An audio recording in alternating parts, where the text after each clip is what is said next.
যেদিন আসরের ময়দান শুরু হয়ে যাবে, এই পৃথিবীটা সব কিছু আমার আল্লাহ চূর্ণ বিচ্ছিন্ন করে দিবে। এই দুনিয়ার মধ্যে মুসলমান একটু বুঝ জানেন, আমার আল্লাহ বলে কুল্লু মান আলাইহা ফান। আল্লাহ বলে দুনিয়ার মানুষ শোনো, এই জমিনটা আমি রাখবো না, এই জমিনটা আমি চূর্ণ বিচ্ছিন্ন করে দিব। এই জমিনের মাটিগুলো আমি আল্লাহ পোড়ায়া তামা বানায়া দিব। এই জমিনের মধ্যে যত পানি আছে সমস্ত পানিগুলো পুড়ে হয়ে যাবে ছাই। যেদিন কিচ্ছু বলতে কিচ্ছু থাকবে না, সেদিন থাকবে শুধু আমার আল্লাহ। আল্লাহ কয় বান্দা শোন, যেদিন কিচ্ছু থাকবে না সেদিন থাকবো আমি নবী, আর আমি নবী থাকবো, আমি আল্লাহ থাকবো আমার নবী ভালোবাসা নিয়ে। আমার মুসলমান আমার মুখের কথা না, আল্লাহর কথা শুনে না। আল্লাহ কি কয় কুল্লু মান আলাইহা ফান, সব কিছু শেষ করে দিবে কে? আজকে হাকিম ভাই দুনিয়ার মধ্যে নাই, একদিন দেখবেন হাকিমের সন্তানেরা থাকবে না, বাড়ি থাকবে না, গাড়ি থাকবে না। আল্লাহ কয় বান্দা সব কিছু চূর্ণ বিচ্ছিন্ন করে দিব, সব কিছু আমি তছনছ করে দিব। এই জমিনের মাটিগুলো পুড়ে হয়ে যাবে তামা, এই জমিনের মাটিগুলো পুড়ে তামা হয়ে যাবে, এই জমিনের পানিগুলো পুড়ে হয়ে যাবে সাইরা। যেদিন কিচ্ছু বলতে কিচ্ছু থাকবে না, সেদিন থাকবে আমার আল্লাহ। আল্লাহ থাকবে রাসূলের ভালোবাসা নিয়ে। তাই তো জামানার মহাকামেল আমার দয়াল বাবা ফরিদপুরি বলেন, বাবা দয়াল নবীর প্রেম ভালোবাসা যার অন্তরে যতটুক, তার ঈমান বলতে ততটুক। নবীর প্রেম ভালোবাসা যার অন্তরে নাই, তার ঈমান বলতে কিচ্ছু নাই, সরাসরি বেঈমান। এই জন্য তো আমার নবী উম্মতের ভালোবাসিয়া কত পাথরের আঘাত খাইলো। এই উম্মতের ভালোবাসিয়া নবী পেটে পাথর বাঁধলো। এই উম্মতের বেদনায় নবী কত যন্ত্রণা করলেন। এই উম্মতের কান্দারি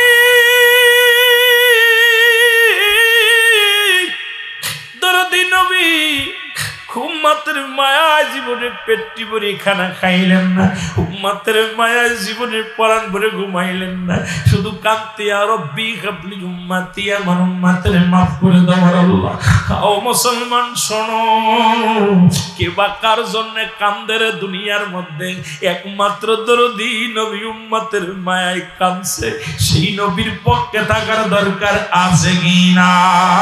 আর একটু জোরে জোরে চিল্লায়া বলা যাবে না আল্লাহ।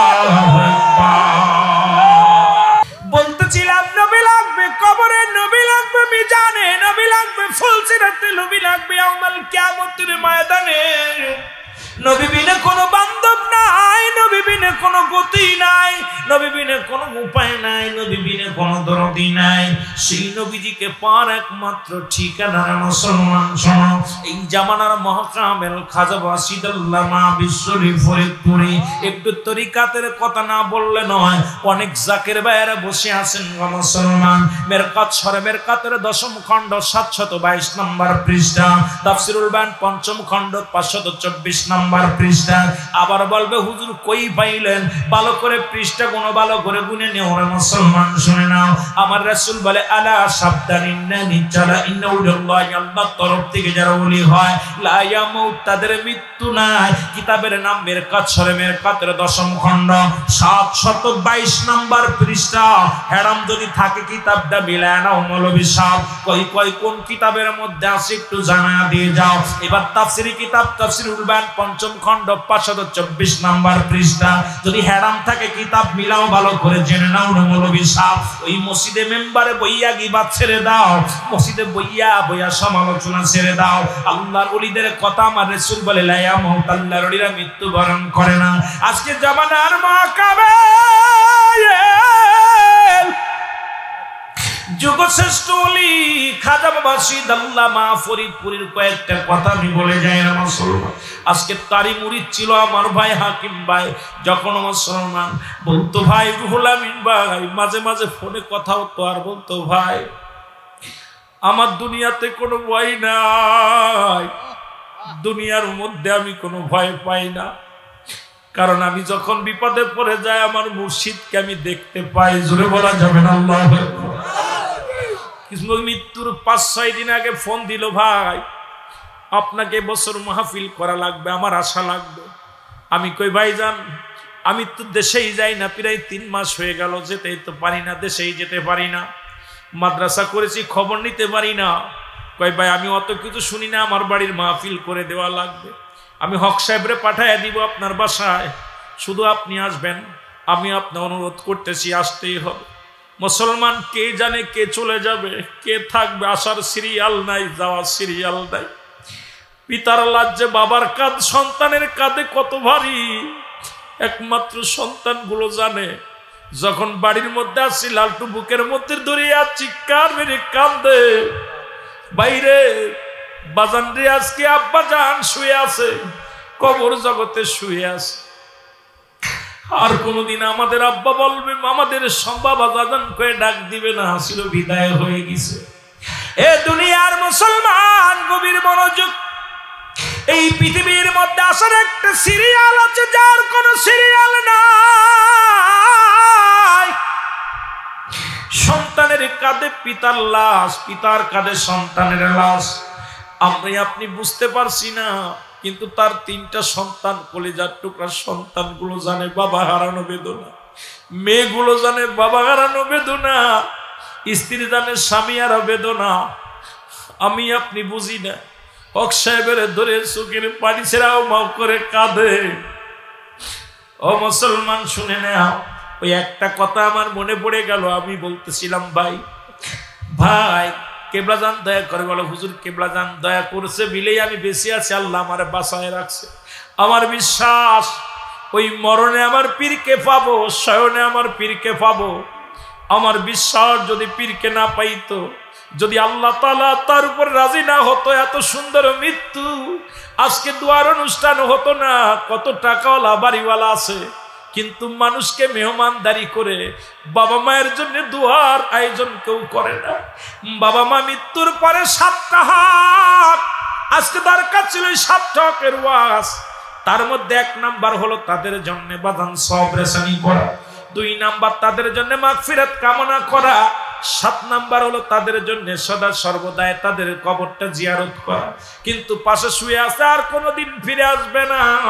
এমন মুজাদ্দিদ আমার পীর বলতেন, বাবা তোমরা কেন কান্দো? এই পৃথিবীর মধ্যে আমি মুজাদ্দিদ যতক্ষণ পর্যন্ত তোমাদের নালিশ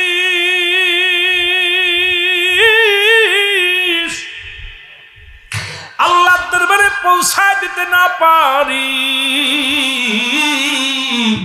ততক্ষণ পর্যন্ত তোমার পীর বিছনায় পিঠ লাগায় না, তোমার পীর ঘুমায় না, তোমার পীর খায় না। পৃথিবীর মধ্যে আজকে ভাগ্যবান। একদিন শুনেছিলাম বাবা যাদের জান্নাতি মাটি দিয়ে তৈরি করো তারাই আসে আটটুসি, আজকে বুঝতে পারি। তখন এই ফতুয়া নিয়ে অনেক লাফালাফি করতাম, চিন্তা করতাম হুজুর কি বললো। আসলে এখন বিবেচনা করে মিলায় দেখ না, পৃথিবীর ছেলে ভুলে যায়, মেয়ে ভুলে যায়, কিন্তু জাকের ভাইয়েরা যতগুলো দোয়া করে, জাকের ভাই বোনদের জন্য চাইলেও দোয়া করে, না চাইলেও দোয়া করে। আমি মনে করি ভাগ্যবান আমরা এমন পীরের মুরিদ হতে পেরে, কারণ আপনি দোয়া চাইলেও পাবেন, না পাইলেও পাবেন, কারণ এই দোয়ার ভান্ডার কেবলাদান হুজুর শিক্ষা দিতে। ধরে বলেন ঠিক কিনা? ওই মুফতি মুহাদ্দিস সাহেব শোনো, নবী বলে আমার হায়াতের জিন্দেগিটা, নবী কি বলে? নবী বলে আমার হায়াতের জিন্দেগিটা আমার উম্মতের জন্য বড়ই কল্যাণকারক। একটু আগে নবীর কথা বলার পর অনেকের মাথা খারাপ হয়ে গেছে। এবার শোনেন, নবী বলতেছেন হায়াতে খায়রুল লাকুম, আমার হায়াতের জিন্দেগিটা আমার উম্মতের জন্য কল্যাণ স্বরূপ।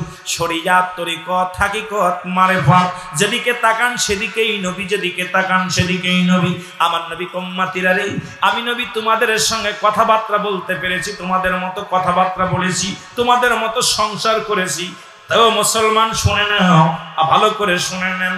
তাই বড় মুসলমান, এই জন্য আমার উম্মতিরা ধন্য যে আমি নবী তোমাদের মতোই মানুষ হিসেবে দুনিয়ার মধ্যে গণ্য হয়েছি, সংসার ধর্ম করেছি, তোমাদের মতো বিয়ে শাদী করেছি, ছেলে মেয়ে ছিল, পরিবার পরিজন ছিল। আবার নবী কি বলে শোনেন, নবী বলেন ওয়াফাতি খায়রুল লাকুম, আমি ইন্তেকাল করেছি। বলো ভীষণ, নবী মরে গেছে বলো। মুসলমান, ও মুসলমান গভীর মনোযোগ, নবী বলে ওয়াফাতি খায়রুল লাকুম, মুসলমান শুনে নাও, নবী বলে আমি নবী ইন্তেকাল করেছি, আমার উম্মতের জন্য এটাও কল্যাণ কারণ। শুনে নেন মুসলমান, আমার নবীজির কথা শোনেন। নবী বলে উম্মতিরা রে, যখন পৃথিবীর মধ্যে কোন উম্মত ভালো কাজ করে সঙ্গে সঙ্গে আমি নবী আল্লাহর দরবারে প্রশংসা করি। আল্লাহ ওই হাকিমের ছেলে ভালো একটা ইসালের সব আয়োজন করেছে, নামাজ পড়েছে, রোজা করেছে, যাকাত দিছে, আল্লাহর দরবারে প্রশংসা করি। আবার কোন উম্মত যদি গুনাহের কাজ করে সঙ্গে সঙ্গে আমি নবী আমার আল্লাহর দরবারে ইস্তেগফার করি। মুসলমান শুনে নাও, পৃথিবীর মধ্যে অন্যায় করে ছেলে মাফ চায় বাবা, পৃথিবীর মধ্যে উম্মতিরা গুনাহ করে মাফ চায় আমার নবী। মুসলমান শুনে নাও, এমন নবীর পক্ষে থাকার দরকার আছে কি না? এখন কয় নবী মরে গেছে, নবী শেষ হয়ে গেছে। আরে বুকার দলের আসন, এখন যদি নবী, ওই যে বললাম নবী আমাদের মতো মানুষ, এখন আল্লাহর নবী আদম নবী দোয়া করে, শুনে নেন আদম নবী কি কয়, রব্বানা যালামনা আনফুসানা ওয়া ইল্লাম তাগফির লানা ওয়া তারহামনা লানাকুনান্না মিনাল খাসিরিন। এই মোল্লার গোষ্ঠীরা এইবার শোন ভালো কইরা। আদম আলাইহিস সালাম বলে আমার আল্লাহ, আমি জালিমদের অন্তর্ভুক্ত হয়ে গেছি, আমারে তুমি ক্ষমা করে দাও। বলেন আদম কি জালিম? আদম কি অন্যায় করছে? এখন আদম নিজে, আমার কথা না, আদম কইতেছে রব্বানা যালামনা। আপনারাও কোন রব্বানা যালামনা, আল্লাহ আমার রব, আমার প্রতিপালক আল্লাহ, আমি জালিমদের অন্তর্ভুক্ত হয়ে গেছি। রব্বানা যালামনা আনফুসানা, আল্লাহ তুমি আমি জালিমদের অন্তর্ভুক্ত হয়ে গেছি, আমারে তুমি ক্ষমা করে দাও। পৃথিবীর মধ্যে আদম নবীকে যদি কোনো ব্যক্তি জালিম বলে, তার ঈমান সঙ্গে সঙ্গে চলে যাবে, বহু তালাক কত তালাক হয়ে যাবে। সুতরাং আমার নবীরে যারা কয় আমগার মতো মানুষ, সঙ্গে সঙ্গে সেই ইসলাম থেকে খারেজ হয়ে যাবে। জোরে বলেন ঠিক কি না? আরো জোরে বলো আল্লাহু আকবার।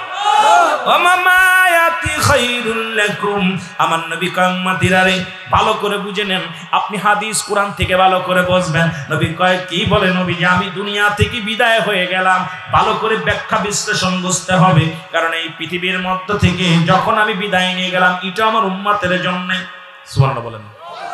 দুনিয়ার মধ্য থেকে বিদায় নিছে শুধু আপনার আমার কারণে, আপনার আমার মঙ্গলের কারণে, আপনার আমার কল্যাণের কারণে। সেই নবীরে যারা কয় নবী মরে গেছে, এর মতো কপাল পুরা মানুষ আর নাই। এই যে শুধু ওটা গেল, বাবা ইউনূস আলাইহিস সালাম দোয়া করে আমার সাথে বলেন, লা ইলাহা ইল্লা আনতা সুবহানাকা ইন্নী কুনতু মিনাজ জালিমিন। ওই মোল্লা ইউনূস আলাইহিস সালাম বলে, আল্লাহ আমিও জালিমদের অন্তর্ভুক্ত হয়ে গেছি, আমারে তুমি ক্ষমা করে দাও। শোন একটু খেয়াল করিয়া, এটা আমার কথা না, ইউনূস নিজে কইতেছে। ইউনূস আলাইহিস সালাম নিজে বলে, আদম আলাইহিস সালাম নিজে বলে। এখন নবী বলতেছেন হায়াতি খায়রুল লাকুম, আমার হায়াতের জিন্দেগিটা ভালো করে বুঝিয়েন, কথা কোন জায়গাতে কই জায়গা যায়। ইউনূস আলাইহিস সালাম বলে, আল্লাহ আমি জালিমদের অন্তর্ভুক্ত গেছি, আমারে তুমি ক্ষমা করে দাও। যারা ইউনূস আলাইহিস সালামকে জালিম বলবে তাদের ঈমান চলে যাবে। তদ্রূপ মুসলমান আমার নবীরে যারা বলবে নবী আমগার মতো মানুষ, সঙ্গে সঙ্গে তার ঈমান চলে যাবে। নবী মানুষ, তবে আমগার মতো মানুষ নয়, তোর মতো 2 টাকার মৌলবী নয়। কারণ নবীর সঙ্গে কোনো মেশাল চলে না। নবীরা হলো গুনাহ থেকে মুক্ত, আমরা গুনাহে যুক্ত। নবীরা হলো মাসুমের মাসুম, আমরা হলাম গুনাহগার কামানুষ। একই ডালে দুটি পাখি, কতই করছো ডাকা ডাকিও, এখন তুমি কোথায়,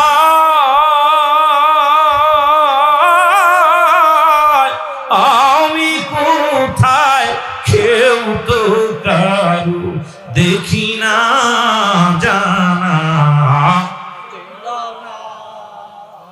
ভাইরে, মানুষের 3টা বিপদ। নাম্বার 1 হলো মানুষের মরণ, নাম্বার 2 হলো কবর, নাম্বার 3 হলো কিয়ামতের ময়দান। এই 3টা বিপদ মানুষের বড় বিপদ। নাম্বার 1 হলো মানুষের মরণ, যারা বলেন নাম্বার 1 কি, নাম্বার 2 কবর, নাম্বার 3 কিয়ামতের ময়দান। একটার পর একটা বিপদ।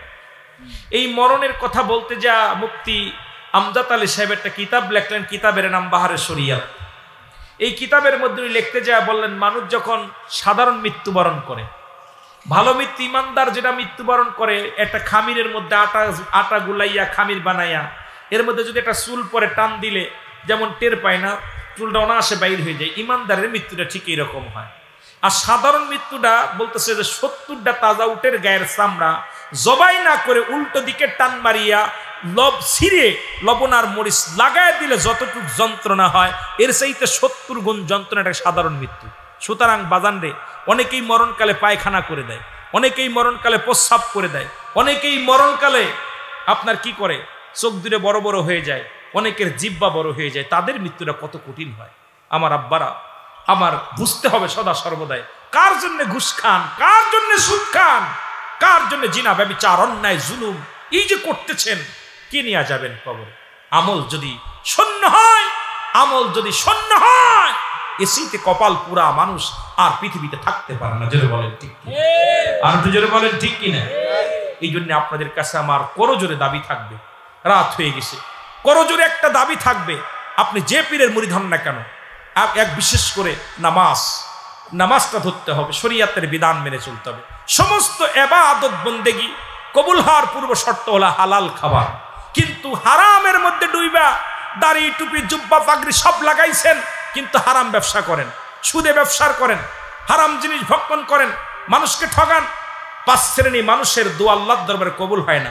তার মধ্যে 1 নাম্বার হলো হিংসুটে ব্যক্তি, 2 নাম্বার হলো আল্লাহর সঙ্গে শিরিককারী, 3 নাম্বার হলো এতিমের মাল ভক্ষণকারী, 4 নাম্বার হলো পৃথিবীর মধ্যে 4 নাম্বার হলো গীবাতখোর, এইরকম 5 নাম্বার হলো বলছে 1 নাম্বার কি বললাম, 1 নাম্বার হলো এতিমের আপনার 1 নাম্বার হিংসুটে ব্যক্তি, 2 নাম্বার পিতামাতার নাফরমানি সন্তান, 3 নাম্বার হলো পিতামাতার নাফরমানি সন্তান, আর 4 নাম্বার হলো এতিমের মাল ভক্ষণকারী, 5 নাম্বার হলো গীবাত।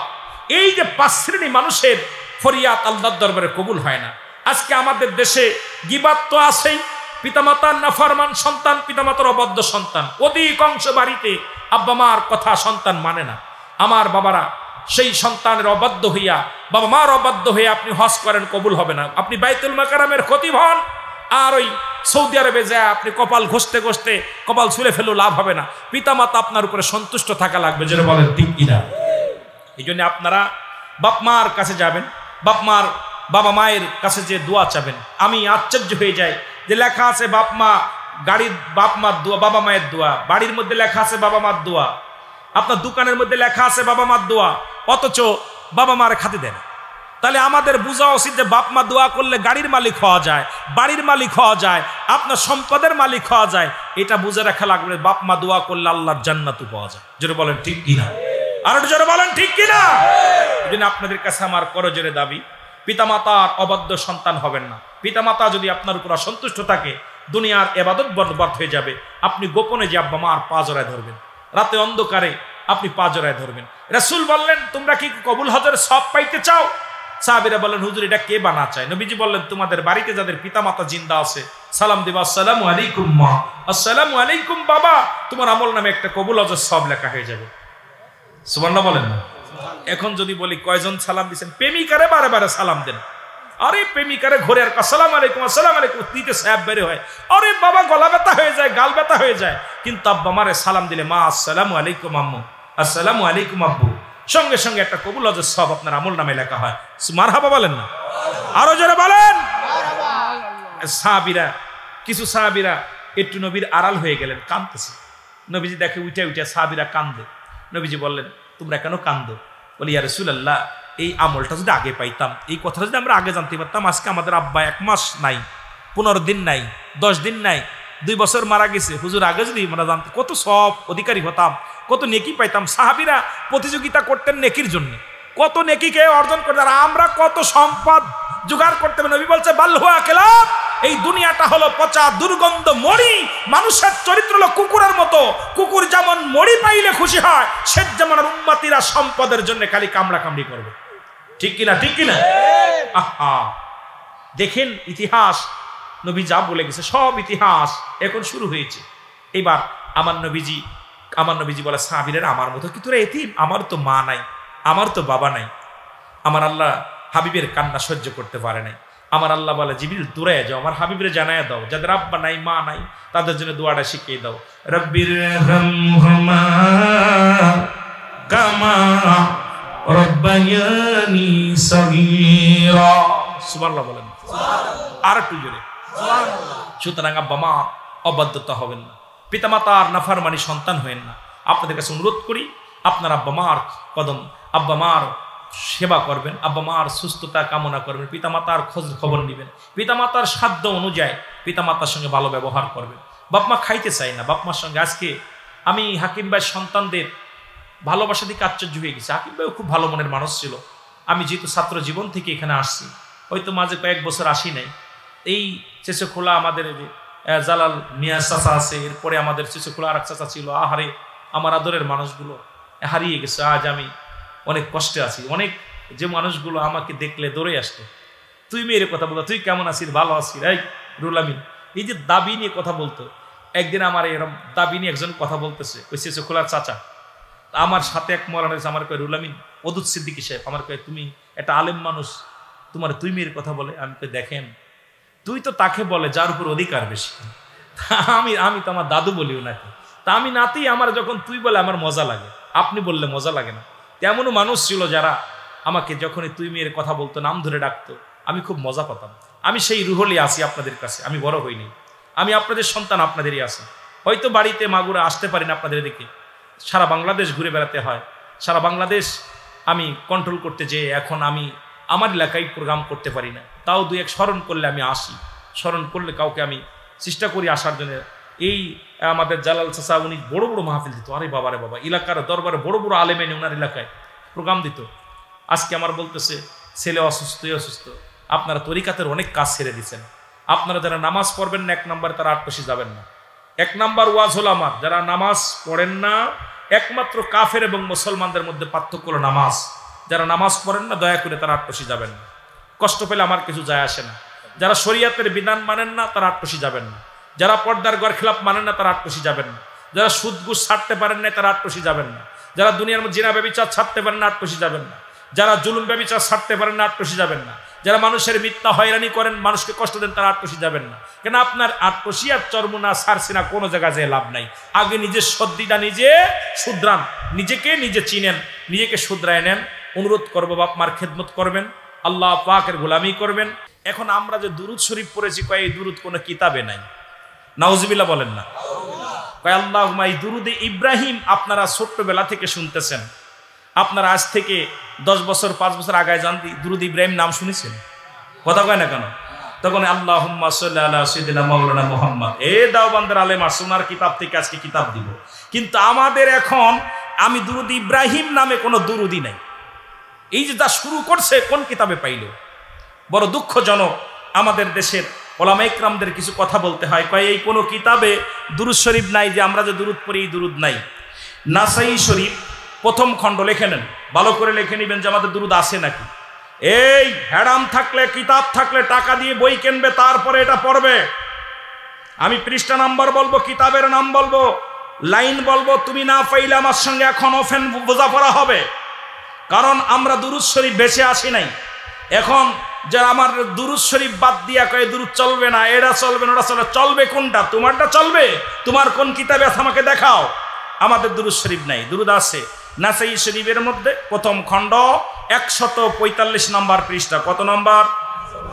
জোরে বলেন, কত নম্বর? 4 নম্বর লাইন।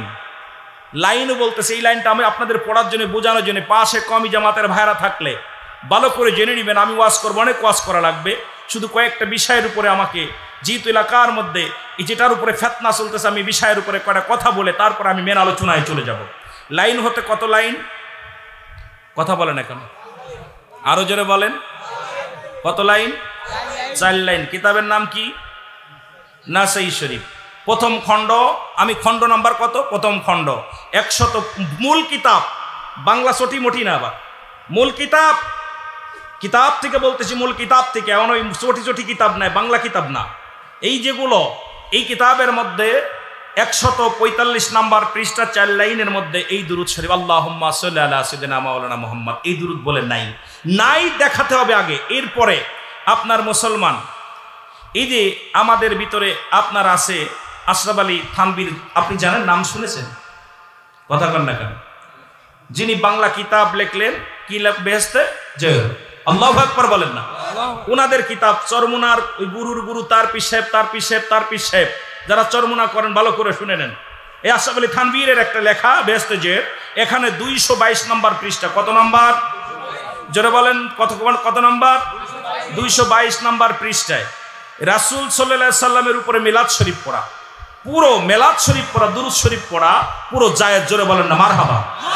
মিলাদ উনি কোনো কিতাবে পাই নাই। ওই বেহেশতে জয়ের মধ্যে আমার মুসলমান চরমুনার কিতাব যারা ভাইয়েরা আছেন, চরমুনার ভাইয়েরা আছেন, যারা কমি ভাইয়েরা আছেন, ওই কিতাবের মধ্যে আমি বাংলা কিতাব বেহেশতে জয়ের এখানের মধ্যে আমার মুসলমান 222 নম্বর পৃষ্ঠার মধ্যে আমার রাসূলের উপরে দুরূদ মিলাদ শরীফ পড়ার কথা বলছে। এরপরে আমার ওটা গেল। এবার আসছে তিরমিজি শরীফের 2য় খণ্ড। আল্লাহু আকবার বলেন না। কত খণ্ড? তিরমিজি শরীফের 2য় খণ্ড তিরমিজি শরীফ। 86 তার কিতাব থেকে আমি আলোচনাগুলো করে বেশি যাব না। এর মধ্যে 2য় খণ্ড 203 পৃষ্ঠা। কত নাম্বার? 203 পৃষ্ঠা 2 নাম্বার লাইন। কত নাম্বার লাইন? 2 number line. রাসূলের উপরে যে দুরূদ আমাদের এই দুরূদ বলে নাই, মানে আমরা যে দুরূদটা পড়ি এটা বলে নাই।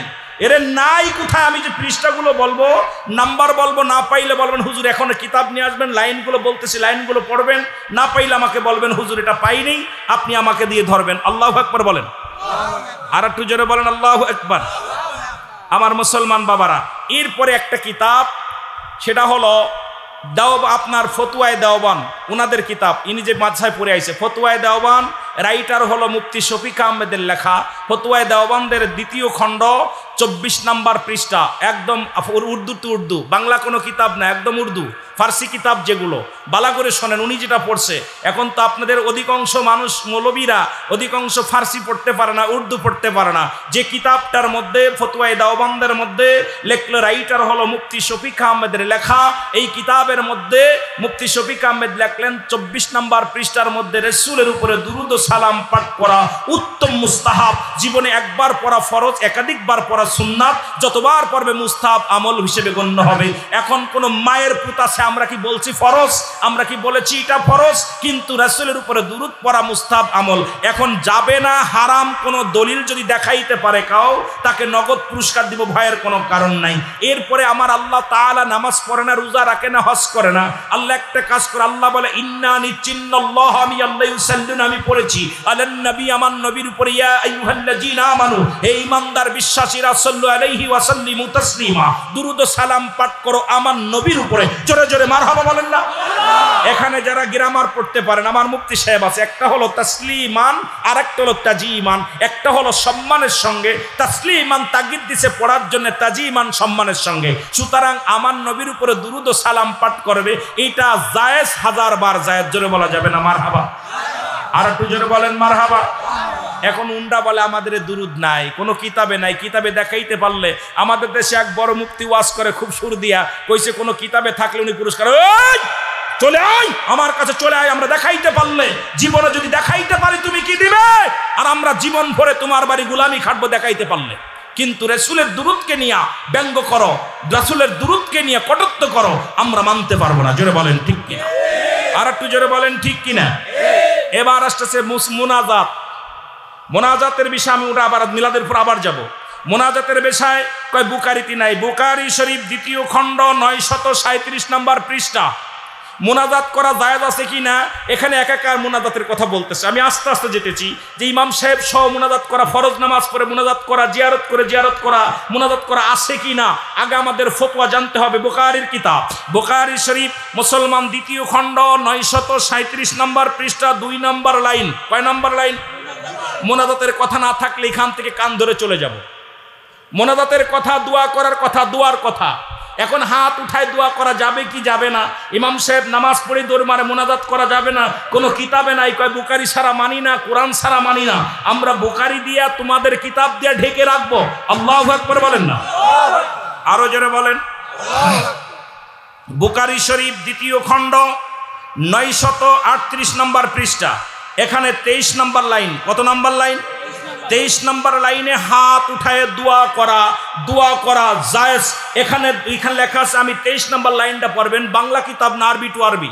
আমি শুধু বোঝানোর আগেই বলেছি আজকে আমার এগুলো নিয়ে চর্চা করার কথা না, তবুও শুধু আপনাদের বোঝানোর জন্য কয়েকটা লাইন আমি বলে যাব, যেগুলো একেবারেই বেদাত কইতেছে, নাজায়েজ বলতেছে, হারাম বলতেছে।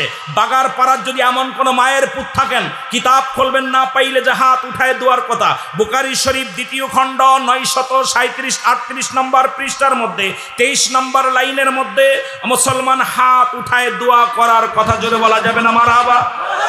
আরো জোরে বলেন মারহাবা। এটা শুধু কিতাব নাই, ফতোয়ায়ে দেওবন্দের মধ্যে প্রথম খণ্ড 33 নম্বর পৃষ্ঠা। যারা দেওবন্দ মাদ্রাসায় লেখাপড়া করেছেন, ওয়াহাবিদের কিতাব, বাতিলদের কিতাব, আমাদের কিতাব না, কওমি মাদ্রাসার কিতাব। যে কিতাব পড়ে আপনারা এত ফালাফালি করেন, লাফালাফি করেন, এই কিতাবের মধ্যে মুফতি শফিক আহমেদের লেখা ফতোয়ায়ে দেওবন্দের মধ্যে প্রথম খণ্ড পৃষ্ঠা নাম্বার হলো, মুসলমান শুনে নেন, 33 নম্বর পৃষ্ঠা। এর মধ্যে বয়ান করতেছে 5 ওয়াক্ত নামাজ পড়ে জিয়ারত করে সর্বহালাতে আল্লাহর দরবারে 2টি হাত উঠায় দোয়া করা উত্তম মুস্তাহাব। জোরে জোরে চিল্লায় বলো মারহাবা। এই ভিক্ষা করো বাড়ি বাড়িতে যাইয়া, এখানে ফতোয়া নাই। আমি যখন এই হাবুল্লার মাদ্রাসায় পড়েছি, গ্রামে ভিক্ষে করতাম চাউল ডাউল। যখন হাবুল্লাহ মাদ্রাসায় লেখাপড়া করেছি, এই গ্রামে বাইরে হইতাম আমরা ভিক্ষে করতে, বাস্তা কাঁধে নিয়ে ভিক্ষা করতাম, সারাদিন ভিক্ষা করতাম, আর ভিক্ষার পুঁজিগুলো আনতাম, এরা সেক্রেটারি সভাপতি ভাগ করে খাইত। এখন আপনারা এইগুলো খায়া খায়া অভ্যাস হয়ে গেছে। আমরা মোনাজাতের কিন্তু দেখেছি কিছুদিন আগে, যখন বৃষ্টি হয় নাই এই দুনিয়ার মধ্যে, এই বাতিল মার্কা মৌলবীরা কাতারে দাঁড়াইয়া দাঁড়াইয়া উল্টা ফেলে দোয়া করেছে, ঘন্টার পর ঘন্টা দোয়া করেছে। জোরে বলেন ঠিক কিনা? আরো জোরে বলেন ঠিক কিনা? বিলাই গাছে উঠছে ঠেলায় পড়ে। জোরে বলেন ঠিক কিনা? আরো জোরে বলেন ঠিক কিনা? যে সমস্ত মৌলবীরা ফতোয়া দিয়েছিল মোনাজাত করা জায়েজ নাই, হাত উঠানো জায়েজ নাই, এই মৌলবীরাই মোনাজাত আগে করছে। জোরে বলেন ঠিক কিনা? আর একটু জোরে বলেন আল্লাহু আকবার। কষ্ট হচ্ছে আপনাদের? কথার আওয়াজ মনে হচ্ছে আপনাদের কষ্ট হচ্ছে। শরিয়াতের কিবলা হলো কাবা, দু জাহানের কিবলা হলো রাহমাতাল লিল আলামিন, মুনাজাতের কিবলা হলো আরশে আজিম। আসলে আরশে আজিম চেনে নাই, চিনছে মানুষের বাড়ি। ওই হাকিমের বাড়ি কোনটা, ওখানে গেলে 2 সের আটা পাওয়া যাইব, 1 কেজি চাউল পাওয়া যাইব, চামড়ার টাকা পাওয়া যাইব, জাকাতের টাকা পাওয়া যাইব, ওখানে হাত উঠাইবে। কিন্তু দুয়ার কিবলা হলো আরশে আজিম, ওটা না চিনার কারণে ওরা হাত উঠাই নাই। জোরে বলেন ঠিক কিনা? আর একটু জোরে বলো আল্লাহু আকবার। কষ্ট হচ্ছে আপনাদের? বুখারী শরীফ প্রথম খণ্ড 140 নম্বর পৃষ্ঠা। কত নম্বর? আমি বুখারীতে দিতেছি, বেশি দূরে যাচ্ছি না। এরপরে কিতাবের মধ্যে হাত উঠানো নাই, দোয়া করা নাই। পাইলো কই? পালি কই? দোয়া করা যাবে না। দোয়া করতে গেলে আমার মুসলমান বাবারা আমার, বুখারী শরীফের প্রথম খণ্ড 140 নম্বর পৃষ্ঠা। এখানে মুসলমান গভীর মনোযোগ, 9 নম্বর লাইন। কয় নম্বর? মূল কিতাব থেকে বারবার যদি থাকে লাগাই দেন, ফোন লাগাই দিয়ে যদি না পান, তারপর আমাকে এখন অফেন্স চ্যালেঞ্জ করবেন, হুজুর যা বললেন সব মিথ্যা বলেছেন। 9 নম্বর লাইনের মধ্যে মুসলমান গভীর মনোযোগ, ইমাম সাহেব যখন সালাম ফিরেবে সকলকে নিয়েই দোয়া করবে। জোরে বলেন মারহাবা। এই মৌলবী আর কতকাল ফাঁকি দিবি? বুখারীর প্রথম খণ্ড 140 নম্বর পৃষ্ঠা 9 নম্বর লাইনের মধ্যে ইমাম সাহেব যখন দোয়া করবে সবাইকে নিয়েই দোয়া করবে। যদি না পায় এখনই চ্যালেঞ্জ বের করো, কিতাব বের করো। ইমাম সাহেব যখন দোয়া করবে সবাইকে নিয়েই, মুসল্লিদের নিয়েই দোয়া করবে। একটু মারহাবা বলা যাবে? আর একটু জোরে বলা যাবে না মারহাবা? ফাঁকিবাস। এইবার দেখেন তিরমিজি শরীফের 2য় খণ্ড, ওটা চলে গেল বুখারী। তিরমিজি শরীফের 2য় খণ্ড 187 নম্বর পৃষ্ঠা। কত নম্বর? আরো জোরে বলেন। কয় ফরজ নামাজ পড়ে দোয়া করা যাবে না। মৌলবী হন, বালা করে হন। তিরমিজি শরীফের 2য় খণ্ড 187 নম্বর পৃষ্ঠা, ফরজ নামাজ পড়া পরে দোয়া করা। এখন বলতে পারেন ফরজ নামাজ পড়ে দোয়া করা এই যে যাবে না, অনেক সময় সালাম ফিরে বয়া থাকে মুসল্লি, ইমাম সাহেব ওইটা সুন্নাত শুরু করে দেয় পড়া। কিন্তু এখানে বলতেছেন এখন যে এই যে হুজুর দোয়া, এরপরে শুধু নাই, মুসলমান দোয়া করার বিধান আছে। তিরমিজি শরীফের লিখে নেন, তিরমিজি শরীফের প্রথম খণ্ডের মধ্যে কত নাম্বার?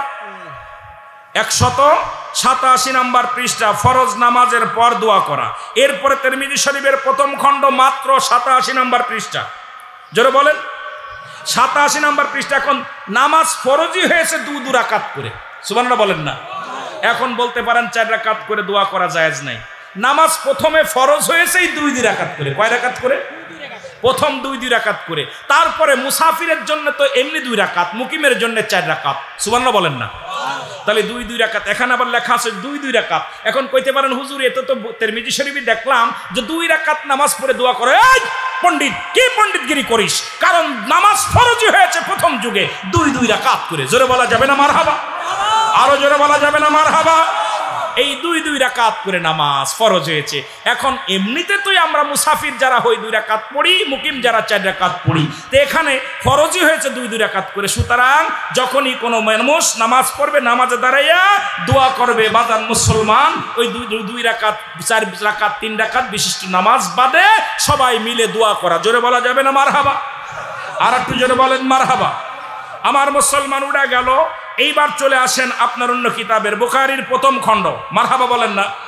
এবার বুখারীর প্রথম খণ্ড 51 নম্বর পৃষ্ঠা। কত নাম্বার? 51 নম্বর পৃষ্ঠা, 14 নম্বর লাইন।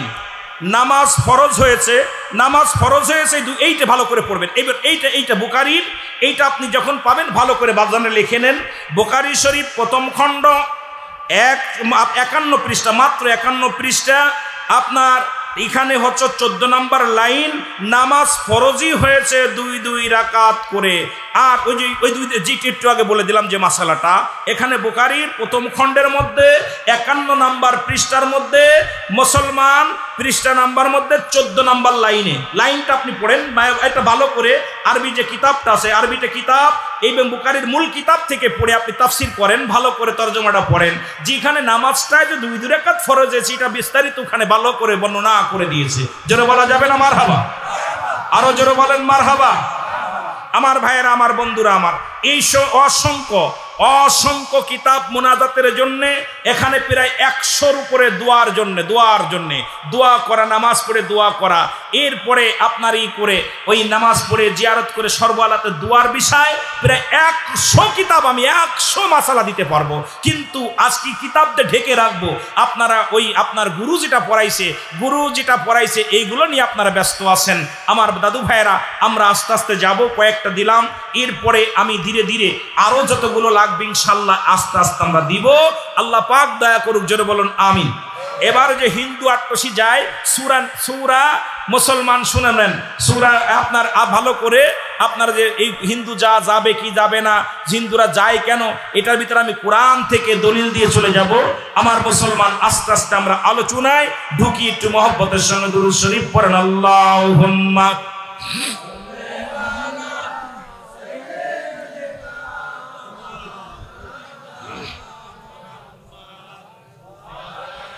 কেছে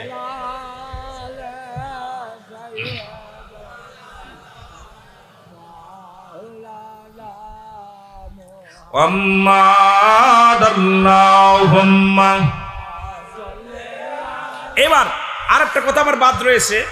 একটা সূরার নাম সূরা মুমিন, 14 নম্বর 24 নম্বর পারা 40 নম্বর সূরা।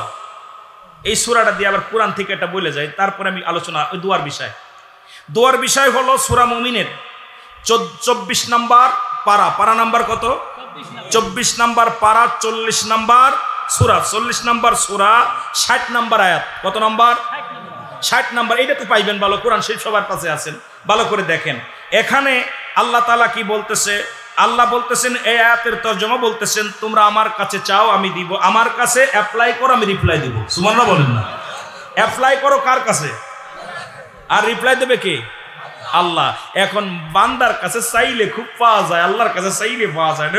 মুন্সি, কোরআনটা বইরাও ফাঁকি দিস না, কোরআনটার মধ্যেও ফাঁকি দিস। কই কোরআনে নাই, হাদিসে নাই।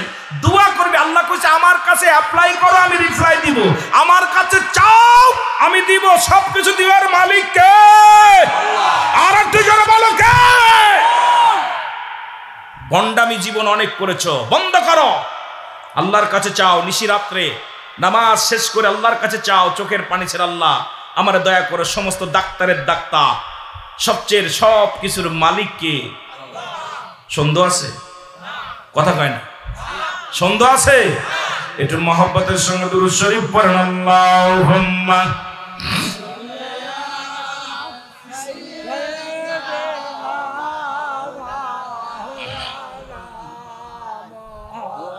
ওয়ালা আলি সাইয়্যিদিনা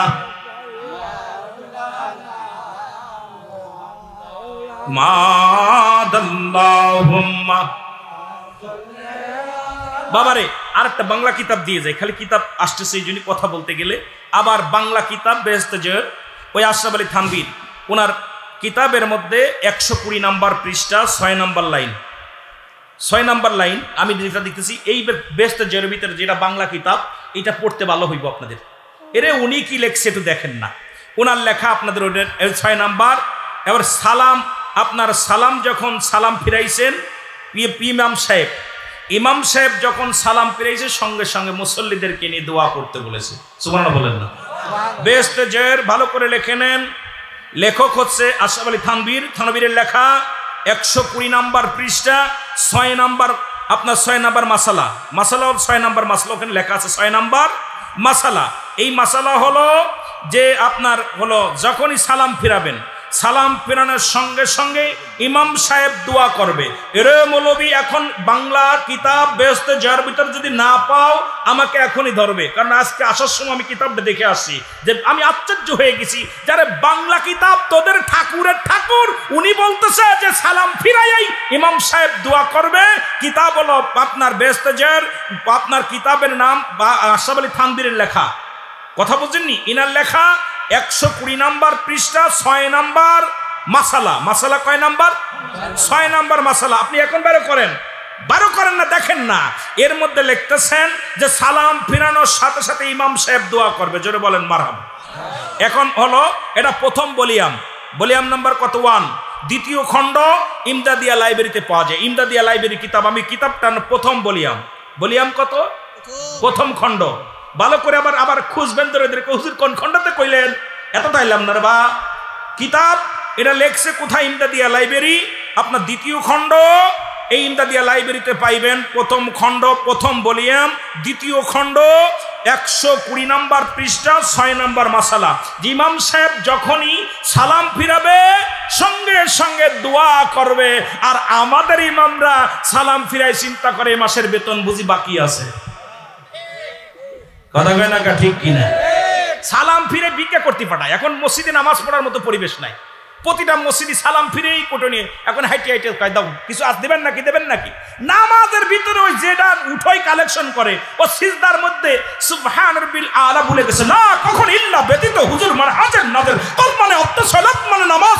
ওই মুনাফিকরা শোন, আল্লাহ বলে লা কখন ইল্লা ব্যতীত হুজুর মানে হাজার নাজের কল মানে অর্থ সালাত মানে নামাজ। যতক্ষণ পর্যন্ত নামাজ হবে না তোর আল্লাহকে হাজার নাজের একত্রিত করে যতক্ষণ পর্যন্ত সিজদা করতে পারবি না তোর নামাজই হবে না। সুতরাং নামাজের ভিতরে তো ঢুকে গেছে কই মুসল্লি কত হয়েছে, টাকা বেশি পাওয়া যাবে, গাড়ি 3 কেন ঠেকাইছে, বেশি টাকা ইনকাম হবে কারণ নতুন নতুন মুসল্লি আছে। ও নামাজের ভিতরে খালি চিন্তা করছে ইনকাম আসরের রক্তে বেশি হবে, ইনকাম জোহরের রক্তে বেশি হবে, ইনকাম মাগরিবে বেশি হবে। ও কিসের নামাজ পড়েছে?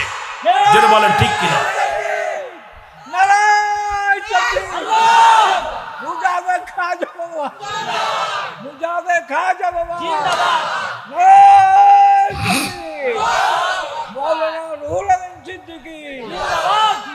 আপনাদের কষ্ট হচ্ছে মানে আমি মানে এই বড় কষ্ট। আশপাশে তো আমি লেখাপড়া করছি বেশিরভাগ না, এই যে আপনার হলো এই হাবুল্লাহ মাদ্রাসায় পড়ালেখা করে গেছি।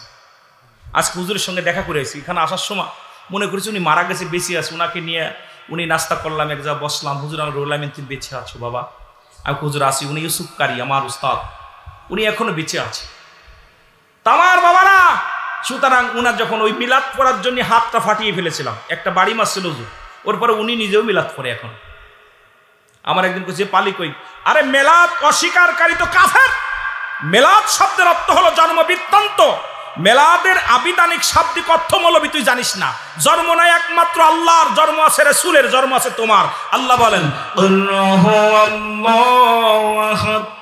আল্লাহুস সামাদ লাম ইয়ালিদ ওয়া লাম ইউলাদ ওয়া লাম ইয়াকুল লাহু কুফুয়ান আহাদ। জোরে বলো আল্লাহু আকবার। আপনি ওদের জানা দেন আমি আল্লাহ এক, আমি আল্লাহ এক গো। এই পৃথিবীর মধ্যে কাউকে জন্ম দিই নাই, কারো থেকে জন্ম নিই নাই। আসমান জমিনের মধ্যে আমার সমতুল্য, আমার সমকক্ষ কেউ নাই। সুতরাং পৃথিবীর মধ্যে আমার নবীর আব্বার নাম আব্দুল্লাহ, মার নাম আমেনা, নবীর দাদার নাম আব্দুল মুতালিব, দাদির নাম ফাতিমা, নবীর নানার নাম মুহাবজুরি, নানির নাম বাররা, নবীর বংশ হলো কুরাইশ বংশ।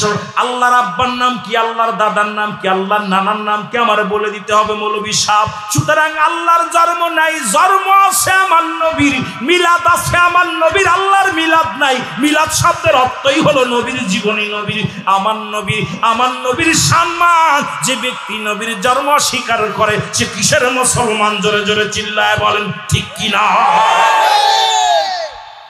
কাট্টা মৌলভী মুনাফিক যে মিলাদ অস্বীকার করে, মিলাদ শব্দের আবিধানিক শাব্দিক পারিভাষিক অর্থই জানে না, অর্থই জানে না। না জানার কারণে কয় কপাল পোড়া, কপাল পোড়া। জোরে বলেন ঠিক কিনা? লজ্জাজনক। আরে আমার নবীর আহলে বায়াতের পরিচয় নাও, আর আল্লাহর আহলে বায়াতের পরিচয় তুমি দাও। জোরে বলেন ঠিক কিনা? কষ্ট হচ্ছে আপনাদের?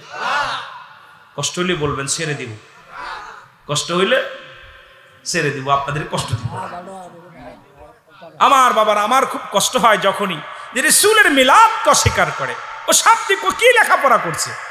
হয়তো ভালো বক্তা, আমাদের দেশে তো অধিকাংশ বক্তা শুনে বক্তা, দুইটা চারটা কিতাব যাও দুইটা জানে, আর অন্য বক্তার ওয়াজ শুই না দেখা যায় সুরমুর ভালো আছে আমাদের মতো, আইসা ফেসে দিতেছে, কইছে এটা না জায়েজ, এটা বেদাত। আর আমরা হুজুকে বাঙালি যদি সুর দেয় নবীর ইশকে পুইরা হইল গো দেহ ছায়, আর দি গুড়োই গুড়োই পড়তেছে রে, কথা বুঝিনি। আবার আমার নবীর নাম শুনলেই কয় বেদাত, নচে সারাম। জোরে বলেন ঠিক কিনা? একটু মহব্বতের সঙ্গে দুরূদ শরীফ পড়েন। আল্লাহুম্মা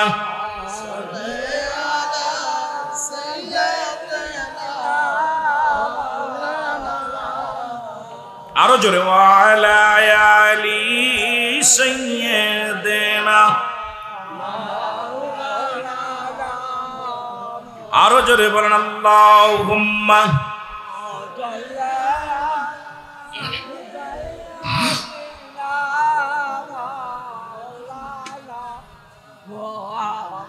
ওয়ালা আলি সাইয়্যিদিনা।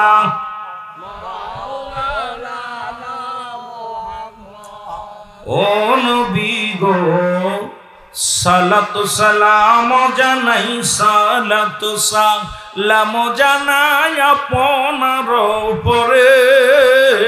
ও নবী গো আমরা, আরো জোরে বলেন আমরা গুনাহগার গো নবী, আমরা গুনাহগারে বলো আমরা গুনাহ।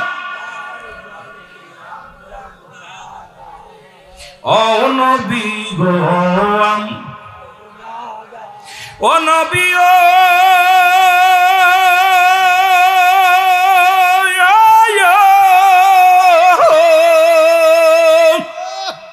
গো আপনার প্রেমে পাগল বাগার পারার আসে কার দলে। দাও দেখা দাও দয়াল নবী, দাও দেখা দাও দয়াল নবী, একটিবার আমারে ও নবী গো। আরো জোরে বলেন আমরা গুনাহগার গো নবী, আমরা গুনাহ। আরো জোরে বলেন আয় দাও দয়া দাও গো দেখা দয়াল নবী, একটিবার আমারে ও নবী গো। আরো জোরে বলেন আমরা গুনাহগার গো নবী, আমরা গুনাহগারে বলো আমরা গুনাহগার। ও নবী গো বাজান রে, এইবার আসলো কিয়ামের বিষয়। এটা একটু না দিলে আবার অসমাপ্ত থেকে যায়। কিয়ামের বিষয় শামসুল হক ফরিদপুরি, নাম শুনছেন? এইবার আমাদের কিতাব না, খালি ওনাদের কিতাব, শামসুল হক ফরিদপুরি তাসাউফ তথ্য। কিতাবের নাম কি? তাসাউফ তথ্য, 41 নম্বর পৃষ্ঠা। কত নাম্বার? 41 পৃষ্ঠা। উনি বলতেছেন, এই মৌলবী রাহন রে, তোদের আব্বা কি লেখছে? শামসুল হক ফরিদপুরি ইনি যিনি ওহাবিদের গুরু, তিনি লেখছেন, উনি লেখছেন তাসাউফ তথ্য, একটা বইয়ের নাম। বইয়ের নাম কি? তাসাউফ তথ্য। এই বইয়ের মধ্যে লেখছে, যখন আমি আমার রাসূলের সনে আমি যখন রাসূলের সঙ্গে মেলাদ পড়ি, রাসূলকে সালাম কিয়াম না করলে আমার কাছে কেন যেন অসমাপ্তি লাগে। আমার রাসূলের উপরে আমি কিয়াম করলে, দুরূদ পড়লে শান্তি পাই। জোরে বলা যাবে না সুবহানাল্লাহ? আরো জোরে, আরো জোরে, আরো জোরে বলেন না। তাহলে শামসুল হক ফরিদপুরের চাইতে কি আপনি বড় আলেম? আরো জোরে বলেন। আর একটা হলো কিতাবের নাম, আমার মুসলমান, হাফতে মাসাইল, হাফতে মাসাইল, হাজী ইমদাদুল হকের লেখা। কার লেখা? ওই উনাদের গুরুর গুরুর নাম বললে আবার মেলা দূর চলে যাবে, ওই চরমুনা সিঁড়িদইরা। কথা বোঝেননি? এই কিতাবটা এখন হাফতে মাসাইলের মধ্যে মুসলমান হাজী ইমদাদুল হক উনি লিখে গেছেন। উনি কে লিখছেন? হাজী ইমদাদুল হক উনি লিখছেন যে উনি লিখছে যে রাসূল পাক সাল্লাল্লাহু আলাইহি সাল্লামের উপরে মিলাদ শরীফ, কিয়াম শরীফ করলে উনি শান্তি পায়। সুবহানাল্লাহ বলেন না? আরো জোরে বলেন, আরো জোরে। উনি লিখতেছেন যে আমি আমার রাসূলের উপরে দুরূদ ও সালাম পাঠ করলে কি পায়? কি পায়? শান্তি পায়। বাদান এই কিতাব ওনাদের বাংলা কিতাব, আমার আরবি কিতাবের দরকার নাই। ওই কিতাবের মধ্যে উনি লিখতেছেন রাসূলের উপরে দুরূদ পড়লে আমার কি লাগে? শান্তি লাগে। রাসূলের উপরে কিয়াম করলে কি লাগে? শান্তি লাগে, বড় তৃপ্তি পায়, শান্তি পায়, আত্মা শান্তি পায়, মনে শান্তি পায়। আমার রাসূলের সম্মান কইলে উনি বলতেছে আমার নবীর সম্মান যত বলি তত উনার শান্তি লাগে। আর উনার ছেলেরা কইতেছে নবীর নাম শুনলেই, আজান শুনলে পায় কষ্ট মাস্টার ইবলিস, আর আমরা মিলাদ শরীফ, কিয়াম শরীফ করলে কষ্ট পায় বাংলাদেশের কিছু মৌলবী দল। জোরে বলেন ঠিক কিনা? আরো জোরে বলেন ঠিক কিনা? আমার ভাইয়েরা, এরপরে এইগুলো আপনার এগুলো বলতে গেলে অনেক কষ্ট লাগে, এই জন্য আমি কিছু কথা বললাম যে উনাদের কিতাব গুরু ঠাকুর দিয়া অনেকগুলো কিতাব আপনারা, আমি নামগুলো বললাম আমার কাছে আছে। যদি আপনারা মাগুরাতে যান, আমি কিতাবগুলো আরো বিস্তারিত মূল কিতাবগুলো, এই যে কিতাবের নামগুলো বলছি, এরকম কিতাব আমার মাদ্রাসায় গেলে দেখতে পাবেন। মা আমেনা সিদ্দিকিয়া মডেল মাদ্রাসা, আমার বাবার, আর সেখানে আমি মাদ্রাসা করেছি। আমার স্বপ্ন ছিল যে আমি বাংলাদেশে একটা মাদ্রাসা করব, সম্পূর্ণ ব্যতিক্রম মাদ্রাসা। যে মাদ্রাসাটার নাম দিছি মা আমেনা সিদ্দিকিয়া মডেল মাদ্রাসা। সেখানে 5 জন শিক্ষক, হেফজখানা, নুরানি শাখা, মক্তবখানা। সেখানে আমি নিজেই ক্লাস নিই, সেখানে আমি ওয়াজের ক্লাস, কেরাতের ট্রেনিং। আমার শিক্ষক বলে বাংলা, ইংরেজি, পাশে ইংলিশে কথা বলা, আরবিতে কথা বলা, আরবিতে ট্র্যাকিং করা, বিদেশিদের সঙ্গে আরবিতে কথা বলতে পারবে, ইংলিশে কথা বলতে পারবে। পাশে কোরআন শরীফ, নুরানি, নজরানা, হেফজখানা সব ভর্তি চলতেছে। তা আমি আপনাদেরকে বলবো, সম্পূর্ণ জাকেতদের সন্তানদের জন্য আমার কথা। আমি রোজ হক সাহেব আজকে মুরব্বীকে একসময় হুক্কার দিছে, এখন আর পারে না। ওই রকম আরো হাজার হাজার অখের দরকার আছে কিনা? কথা বলেন না? আব্দুল হক দাওবন্দির মতো এরকম আলেমের দরকার আছে কিনা? আমার স্বপ্ন ছিল খুলনা বিভাগে, যেহেতু আমি খুলনা বিভাগের ছেলে, আমার বাড়ি মাগুরা। আমার স্বপ্ন ছিল যে আমি একটা মাদ্রাসা করব, সেই মাদ্রাসা থেকে আমি পাখিগুলো বানাবো, এমনভাবে তৈরি করব যে আমি যেটা শিখতে পারি নাই সেটা ওকে শিখাবো, যা দ্বারা বন্দুকের গুলি মিস হবে ওদের জবান থেকে।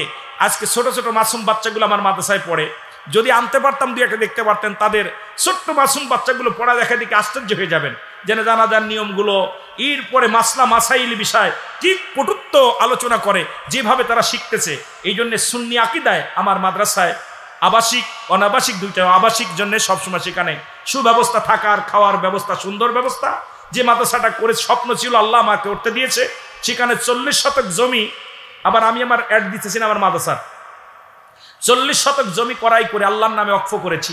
এটা আমার কেবলা জান হুজুরের একবার ওয়াকফ করে দিচ্ছি। সেখানে 63 হাত লম্বা একটা বিশাল বিল্ডিং করেছি, যেখানে বাথরুম, টয়লেট, প্রসাবখানা, গোসলখানা, সব মনোরম পরিবেশ। যা আমার জীবনে যে উপার্জন করেছি আল্লাহর রাস্তায় সব কিছু কুরবানি করেছিলাম। ছোট্টবেলা থেকে স্বপ্ন ছিল যে আমি চলে যাব আর এমন একটা গাছ লাগাই থুয়ে যাবো যে ফল ধরবে, সেই ফল দুনিয়ার মানুষ ভোগ করবে, একটা বাতি থেকে 1000 বাতি জ্বলবে।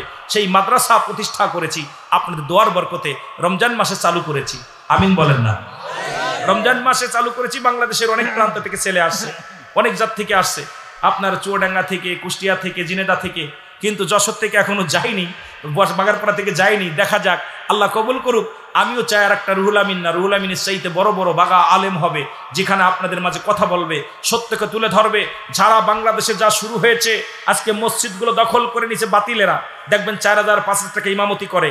আমার নবীর কোন সাহাবী টাকা নিছে ইমামতি করে? এটা দেখান না। পরের বাড়ি খাও আর পরের মহিলার হাতটে বোঝায়া বাংলাদেশে অসংখ্য ওলামা ইকরাম। আজকে যদি বলি পর্দার বিধানের ওয়াজ করি, তাহলে তো অবস্থা কাহিল। যদি বলে দিই তোমাদের ইতিহাস যদি বলি, তাহলে তোমাদের চাকরি চলে যাবে বাবা, চাকরি চলে যাবে। আবার মসজিদে ঘুমাও, কোন মাসলায় ঘুমাও আমার দেখাও, একটা দলিল দেখাও। যদি মসজিদে ঘুমানো বন্ধ করে দিই, তাহলে তো আপনাদের অবস্থা খারাপ। যদি এখন দলিল দেওয়া শুরু করি বুখারী থেকে, তাহলে এখনই আপনাদের ভিতরে মাথা খারাপ হয়ে যাবে যে মসজিদে কোন সাহাবী ঘুমাইছে, মসজিদে ঘুমানোর জায়গা না, মসজিদে এতেকাফে থাকা লাগবে। আর এতেকাফে থাকিয়া যদি কোনো ব্যক্তি, মহল্লার কোনো মানুষ মারা যায়, সেই মরা ব্যক্তির জানাজায় যাওয়া দূরত্ব নয়। ভালো করে মুফতি সাহেব আছে, ফতোয়া নিয়ে যাবেন। আর আপনি এতেকাফে বসান নিয়েতে ঘুমান, সকালবেলা দাওয়াতের কাজে বাজার করেন, বাজার করে খাওয়া দাওয়া করেন, পিকনিক করেন, আর মসজিদে ঘুমান, আর বড় বড় ফতোয়া দেন বয়া বয়া যে দিনের কাজ করতেছি। কোন ফতোয়া আছে? এতেকাফ ভেঙে যাবে। আর এতেকাফে 3 দিনের নিয়ম, 7 দিনের, 4 দিন, 3 দিনের উপরে এরকম থাকতে হবে। কিন্তু ওখানে যদি কোনো ব্যক্তি কাঁচা মরিচ, কাঁচা রসুন, কাঁচা পেঁয়াজ খেয়ে যদি নামাজে দাঁড়ায়, তার নামাজ মাকরু হয়ে যাবে, ছুটে যাবে। আর সেই মসজিদের মধ্যে বইয়া দেখলাম পেঁয়াজ রসুন কেলাইতেছেন, আহা, মসজিদের মধ্যে বইয়া রসুন শুনতেছেন, পেঁয়াজ শুনতেছেন, আর সেই মসজিদে আবার নামাজ পড়তেছেন। মুসলমান, এখন যদি আমরা সত্য কথাগুলো তুলে ধরি, আপনাদের ইমামতি ছুটে যাবে। কারণ আমরা চাই না আপনাদেরকে কষ্ট দিতে। এখনো সময় আছে। আল্লাহর নবীর কোন আশেকদেরকে কষ্ট দিয়েন না, কষ্ট দিলে আল্লাহর আরশ কেঁপে যাবে। জোরে বলেন ঠিক কিনা? কথা বোঝেন নাই? এতেকাফে বসা অবস্থায় যদি কোনো মৌলবী, কোনো মুন্সি, এলাকার কোনো ব্যক্তি মারা যায়, এর জানাজায় যাওয়ার সঙ্গে সঙ্গে তার এতেকাফ নষ্ট হয়ে যাবে, ছুটে যাবে। আর আপনি এতেকাফে বসার, যেই বলে কিরাম কোন নিয়ত আছে, এতেকাফের নিয়ত আছে, সকালবেলা উঠে বাজার করতেছেন, রান্না করতেছেন, আবার গ্রামে গ্রামে ঘুরতেছেন, কোন ফতোয়া দিয়া ঘুরবেন? আমি ফতোয়া জানতে চাই। আবার কয় দুরূদ শরীফ পড়া যাবে না, আবার এটা পড়ে বালাগাল উলা বিকামা। এরে এটা কি বেদাত না জায়েজ রে? কথা কয় না কেন? এ কি নবী থাকতে হয়েছিল? এটা কি ডাকায় জানেন? শেখ সাদি রহমতুল্লাহ। তো উনারটা আপনি দরইয়া তুমি ফতোয়া দাও মিলাদ শরীফ না জায়েজ, এইটা কোন কিতাবে পাইলা? যে বালাগাল উলা বিকামালিহি কাশাবাত তুজা বিজামালিহি হাসনাতু জামি। এটা কি নবী করে গেছে? কথা কয় না করে? আয় আমার নবী করে গেছে, নবী সাহাবীরা করছে শেখ সাদি রহমাতুল্লাহ আলাইহি। তুমি আই মেম্বারে বইয়া কও দুরূদ শরীফ বেদাত, আর শেখ সাদির দুরূদ শরীফ পইরা তুমি কি আম শুরু করলা? কার বিরোধিতা করলে? তুমি কৃষ্ণি যাই তো নিজে রয়েছে বুকার স্বর্গে বাস করো। জোরে বলেন ঠিক কিনা? আর জোরে বলেন ঠিক কিনা? এদিন গেছি আমার মুফতি সাহেব আর আমি এক ওয়াজে, দেখি লম্বা লম্বি ওয়াজ, আমার লগে পরিচয় হয়েছে, আমার আগে ওয়াজ করতেছে প্রিন্সিপাল সাহেব। তা আমার সাথে ওয়াজের আগেই ও আবার ধরছে, হুজুর আপনি কি করেন? আমি অমুক মাসার পিছনে, আমার লক্ষ লক্ষ ছাত্র, ডিসি, এমপি, মন্ত্রী। আমি তো বাপ, আরে বাপ, কথা বুঝিনি। বলো আপনার চাঁদপুরে, হাজীগঞ্জে, হাজীগঞ্জ চাঁদপুরে আজ মনে অনেক লোক হয়েছে মাহফিল।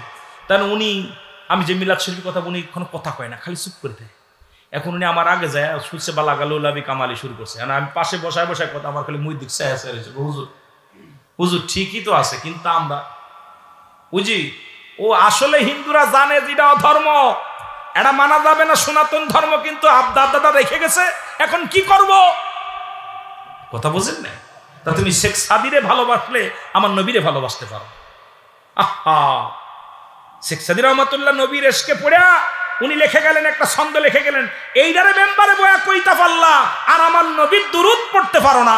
আমার নবীর দুরূদ পড়তে গেলে তোমার মাজায় ব্যথায়, তোমার কষ্ট হয় মৌলবী। আসলে তোমার জন্মের ভিতরে ভেজাল আছে। এই জন্য আল্লাহ কামিনান নাস, মানুষের মধ্যে মা করে তারা বলবে আমান্না তার ঈমান আছে বিল্লাহি, আল্লাহর প্রতি, অবিলাউ বিলাউ খিরাখিরাতের উপর বিশ্বাস স্থাপন করছে। মা হুম বিল মুমিনিন। একদল বেঈমান মুনাফিক আছে, ওই মুনাফিকগুলো নবীর দরবারে যাইতো, আল্লাহর হাবিবকে ডাক দিয়ে আল্লাহ বলে, হাবিব, ওই মুনাফিকের আপনার কাছে যাবে, ওরা বলবে আমরা ঈমানদার, আমরা মুত্তাকিন, আমরা আল্লাহওয়ালা, আমরা কি মুমিন হয়ে গেছি। আল্লাহ বলে না, ওদের জন্য আমি প্রস্তুতি করে রাখছি ইদ্দাতুল কাফিরিন, ওই কাফের বেঈমান মুনাফিকদের জন্য প্রস্তুতি করে রাখছি 7টা জাহান্নাম। কয়টা জাহান্নাম? জোরে বলেন কয়টা? যাবেন কেডা কেডা? এ মুনাফিক, তোমাদের কথা কোরআনে আছে। আবার আমার দেশে এক শ্রেণী পীর সাহেব বাইরে হয়েছে, আমি আশ্চর্য হয়ে গেলাম। বলতেছে যে এই জামানায় যদি কোরআন শরীফ নাজিল হতো তাহলে আমাদের বাপ দাদার নাম থাকতো। নাউজুবিল্লাহ বলেন না কেন? আরে ফিরাউনের নাম তো কোরআন শরীফে আছে, নমরুদের নাম কোরআনে আছে, কথা কয় না কেন? আবু জেহেলের নাম কোরআনে আছে, ওর দাম বাড়ছে না কমছে? কথা কয় না কেন? তা তোমার নাম কোরআনে থাকলেই দাম বাড়তো। এ কোন বুকাফির রে? এই বুকাফির গুলো নিয়ে মরেছি। বুকাফির কেমনে কয় যে এই জামানায় যদি কোরআন নাজিল হইতো তাহলে আমাদের বাপ দাদার নাম থাকতো। আমি কই, আরে বুকা, ফিরাউনের নাম, নমরুদের নাম, কারুনের নাম, আবু জেহেলের নাম, আবু সুফিয়ানের নাম, এগুলো তো অনেক কাফেরের নাম কোরআন শরীফে আছে, ওদের দাম বাড়ছে। কথা কয় না কেন? তোমার নাম কোরআনে থাকলেই কি দাম বাড়তো? এই জ্ঞান যাদের কমায়, এদের কমন সেন্স নাই, যাদের এই জ্ঞান নাই, কিসের পিতা? যারা বলেন ঠিক কিনা?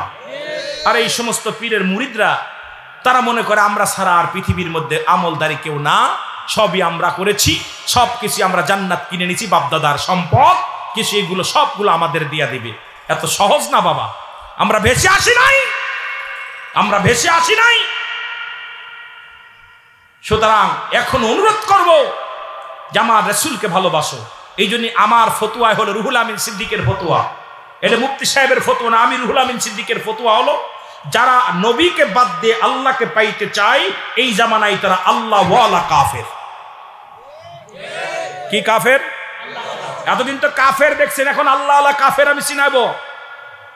যারা নবীকে বাদ দিয়ে, স্বামী বাদ দিয়ে যারা সন্তান নিতে চায় এরা হলো জারজ সন্তান। নবীকে বাদ দিয়ে যারা আল্লাহকে পাইতে চায় এরা হলো আল্লাহ ওয়ালা কাফের, আল্লাহ ওয়ালা কাফের, আল্লাহ ওয়ালা কাফের। জোরে বলেন ঠিক কিনা? আর একটু জোরে বলেন ঠিক কিনা? এখন আপনারা কি আল্লাহ ওয়ালা কাফের হতে চান? আমরা নবীকে চাই কি চাই না? যারা জোরে বলেন চাই কি চাই না? আরো জোরে চিল্লায় বলেন নবীকে চাই কি চাই না? জোরে বলেন নারে তাকবীর, এর নারে রিসালাত। এইবার আরেকটা বেদল বলছে, দেখবেন আমার দেশে অসংখ্য ওলামা বলে নারাই, কি বলে দিন ইসলাম, দিন ইসলাম। জোরে বলেন ঠিক কিনা? কি বলে? দিন ইসলাম। আল্লাহর কসম করে বলতেছি, যখন দিন ইসলাম বলে, দিন ইসলাম যখন বলে তখন তাকে বুঝাই দিন ইসলাম আনছে কিনা। কথা কয় না কেন? একটু জোরে বলেন না। দিন ইসলাম আনছে কে? আল্লাহর নবী। তাহলে সেই নারায়ে রিসালাত বললেই কয় বেদাত। কথা বলেন, দিন ইসলাম কোথায়? দিন ইসলাম পালি কার কাছে? কথা কয় না কেন? কার কাছে দিন ইসলাম? কার জন্য পাইছেন? কথা কয় না কেন? কথা কয় না কেন? আসতে নেবেন, জোরে বলবেন। যখন যারা বললো দিন ইসলাম, দিন ইসলাম, জিন্দাবাদ জিন্দাবাদ, কথা কয় না ঠিক? এইটা যার খাতিরে পাইলে তার দরকার না আগে? কথা কয় না কেন? আপনার দেহের অমূল্য সম্পদের নাম হলো রুহু। জোরে বলেন ঠিক কিনা? সবচেয়ে সম্পদের নাম কি? আজকে হাকিম ভাই রুহুটা নাই, দেহটা পড়ে আছে ওখানে। আপনার এই বডির সবচেয়ে মূল্যবান বস্তুর নাম হলো রুহু। ব্যক্তির জীবনের অমূল্য সম্পদের নাম হলো ঈমান। মানব জীবনের অমূল্য সম্পদের নাম হলো ঈমান, আর ব্যক্তির জীবনের অমূল্য সম্পদের নাম রুহু। রুহুবিহীন বডির কোনো মূল্য নাই, ঈমানবিহীন কোনো আমলের মূল্য নাই। জোরে বলেন ঠিক কিনা? আরো জোরে বলেন। তাহলে আপনি ঈমানবিহীন যদি আমল না থাকে, আমলের মূল্য না থাকে, রুহুবিহীন যদি বডির মূল্য না থাকে, দিন ইসলামের কি মূল্য আছে? আগে নবীর দরকার। কথা কয় না কেন? তাহলে নারায়ে রিসালাত, যেখানে বলবো নারায়ে তাকবীর, আল্লাহু আকবার, নারায়ে রিসালাত, ইয়া রাসূলুল্লাহ, দিন ইসলাম জিন্দাবাদ। আমরা দিন ইসলামের পক্ষে, আমরাও দিন ইসলামের মধ্যে আছি, কিন্তু আমার নবীকে টানো, নবীর কথা শুনলেই চুলকানি ওঠে। কারণটা কি ভাই? কথা কয় না কেন? নবীর কথা শুনলেই চুলকানি ওঠে, কারণটা কি? একটু মহব্বতের সঙ্গে দুরূদ শরীফ পড়ো। আল্লাহুম্মা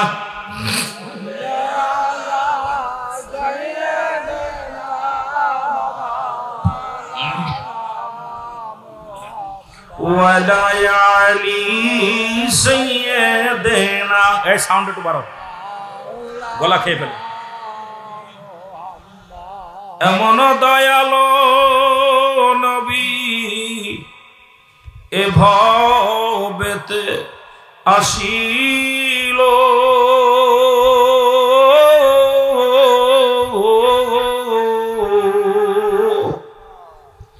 উম্মতের মায়ায় নবীজি সারা জীবন কান্দিল।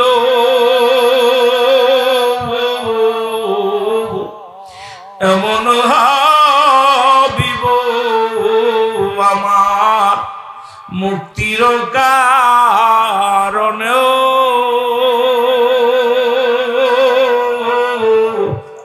ওফাতের পরেও নবীজি উম্মতিরে না ভুলিল। এমন হাবিব আমার মুক্তির কারণে লো। আল্লাহুম্মা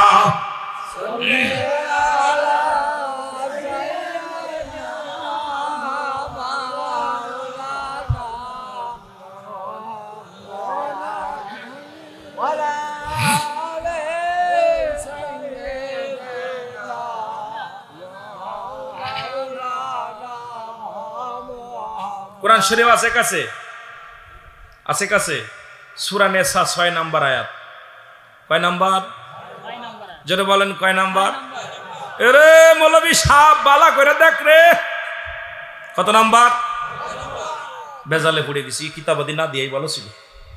6 নাম্বার আয়াতের মধ্যে আল্লাহ ডাকতে বলে, হাবিব আপনার কদমের মধ্যে যদি কোনো অমুসলিম আগমন করে। এই একটা প্রশ্ন করেছিলি, প্রশ্নটা করে আছে তোর কাছে? একশোস কই? ও হিন্দুর বিষয় বালা করে শোনার তো, সে হিন্দু যাইতো, ওনার কষ্ট লাগছে। বেটা হন, সূরা তাওবা, সূরা তাওবার 6 নম্বর আয়াত। কয় নাম্বার? 6 নম্বর আয়াত। কয় নাম্বার আয়াত? 6 নম্বর আয়াত। আল্লাহ বলতেছেন, হাবিব আপনার কদমের মধ্যে যদি কোনো অমুসলিম আগমন করে, আগে আমি অনুবাদটা করে দিই, ভালো করে হন।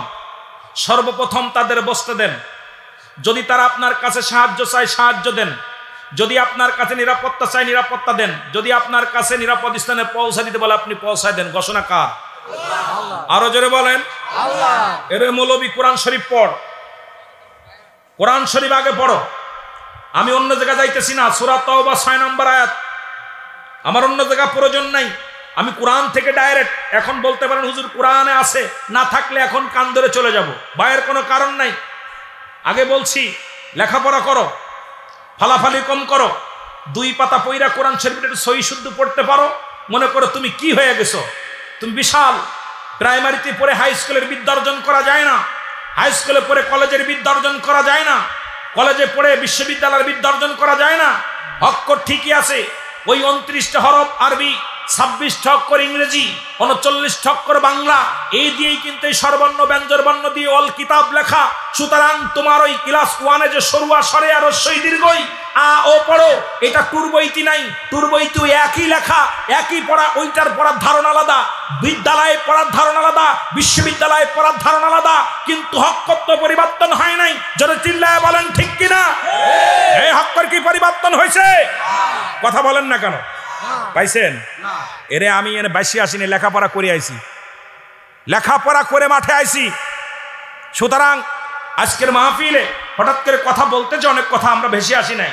যে নাম্বার দিব দলিল না পাইলে কান ধরে কেটে ঢেলা দিবেন।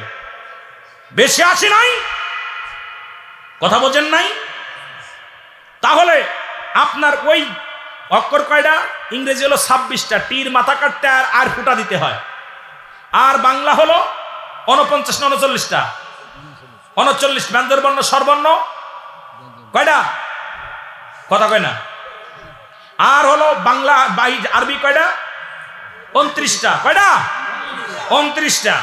এই করা হক্কত দিয়েই তো বই লেখা। কথা কয় না? কথা বলেন না কেন? এই করা দিয়ে পড়া। এখন ওই ছোটবেলা পড়ছেন ABCD, 2 বললি কি ABCD করলি মেনে নেবে স্যারে? 3 পড়লি, 5 4 পড়লি, 6 পড়লি, এরপরে বিশ্ববিদ্যালয়ে গেলি কুয়াকুই করলি, কয় বাদ। জোরে কর ঠিক কিনা?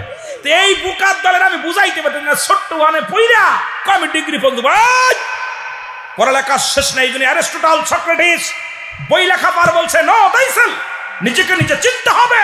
মানরাফুন নফস, নিজের নফসকে চিনতে হবে। কালবু সালিম, আত্মাকে প্রসিদ্ধ করতে হবে। আর 2 টাকার মৌলবি 3 টাকা ইমামতি করিস, তুই লাভ দে বলিস এটা জায়েজ না ওটা জায়েজ নাই। কি পাইছস? কিতাব কয় পাতা পড়ছস? কয় পাতা পড়ছস? 2 পাতা পড়েই লাভ দিস।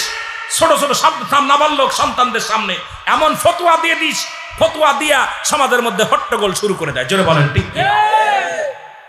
বড় আশ্চর্য হয়ে যায়। বিদ্যা অ্যারিস্টটল, সক্রেটিস এই লেখাপড়া করছে, নাম শুনেছেন? অ্যারিস্টটল, সক্রেটিসের লেখা, যার বই না পড়লে দার্শনিক হওয়া যায় না, ইঞ্জিনিয়ার হওয়া যায় না। এর নামই তো শুনিস নাই বাবা, তুই কি পড়বি? উনি লিখলেন নো দাইসেল, নিজেকে নিজে চিনতে হবে। মানরাফুন নফস, নিজের নফসকে চিনতে হবে। কালবু সালিম, আত্মাকে প্রসিদ্ধ করতে হবে। আর আমাদের কুষ্টিয়ার লালন, আমাদের মিজানুর ভাই ভালো কইতে পারে, সুন্দর সুন্দর ছন্দ, শিল্পী ছিল তো একসময়, গান গাইতো, মজা মজা গান গাইতে পারে। কুষ্টিয়ার লালন কয় নিজে আপনারা চিনতে পারলে যাবে অচিনারে চিনা। তাই না ভাই? আপনার মাঝে মাঝে শেরগুলো আমার খুব মজা লাগে, প্রাণের ভিতর দুলা লাগে। কত ওই জন্যই একসময় আমিও মাঝে মাঝে গাইতাম, কিন্তু এখন বয়স হয়ে গেছে তো দাড়ির মধ্যে আপনার মতো পাক ধরছে। কথা বুঝেননি? মন চায় না আর গাইতে। তা এখন আমার বাবারা তাহলে বুঝতে হবে নিজকে নিজে চিনতে হবে, খালি পরের নিয়ে চিন্তা। সুজে কয় জাইজর কয় সুজলে তোর পাশা ফুইটা। জাইজর চেনেন? ওইটাতে মুড়ি ভাজে, হ্যাঁ, ওইটা বলতেছে সুজের দোস্ত তোর কপাল খারাপ, তোর পাশা ফুটা। তোর কয়টা ফুটা রে? জাজরে কি ফুটা আছে? কথা কইতেননি? তোর কয়টা ফুটা? তা আমাকে 1 ফুটাতেই খাই লাফালাফি করো, তোমার পিছে কয়টা ফুটা? জাকেররা বালা মানুষ বিলে বাইসে যাচ্ছ না, মুকুর পড়া দিব তোমাদেরকে। আমার চাচা আবুল হাসেম জসির সাহেব বলতো ওদেরকে বাকারা শরীফ দিয়ে পিটাইতে হবে।